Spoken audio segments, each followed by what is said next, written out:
বাংলাদেশের অন্তর্বর্তীকালীন সরকারে নোবেল বিজয়ী অর্থনীতিবিদ ডক্টর মোহাম্মদ ইউনূসকে প্রধান উপদেষ্টা করায় অভিনন্দন জানিয়েছেন মালয়েশিয়ার প্রধানমন্ত্রী আনোয়ার ইব্রাহিম।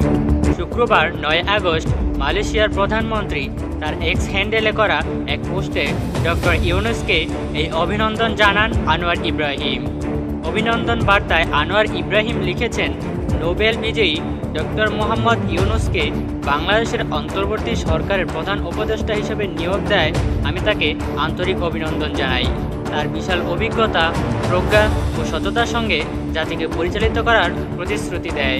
তিনি লেখেন, বাংলাদেশ যখন একটি নতুন প্রভাত উদিত হয়, তার যৌবনে প্রাণশক্তি এবং দৃষ্টিশক্তি দ্বারা চালিত একটি নবায়ন নিয়ে আসে, তখন আমি মহান বাঙালি চিত্রশিল্পী, কবি, দার্শনিক রবীন্দ্রনাথ ঠাকুরের অমরবাণী স্মরণ করিয়ে দিচ্ছি, যেখানে মন তোমার দ্বারা এগিয়ে যায় নিরন্তর প্রসারিত চিন্তা এবং কর্মের মধ্যে, সেই স্বাধীনতার স্বর্গে আমার পিতা, আমার দেশ জাগ্রত হোক।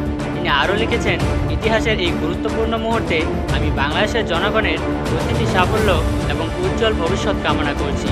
বৃহস্পতিবার ৮ আগস্ট রাত ৯টার পর অন্তর্বর্তীকালীন সরকারের প্রধান উপদেষ্টা হিসেবে শপথ নেন শান্তিতে নোবেলজয়ী অধ্যাপক ডক্টর মোহাম্মদ ইউনূস। শপথ বাক্য পাঠ করান রাষ্ট্রপতি মোহাম্মদ শাহাবুদ্দিন।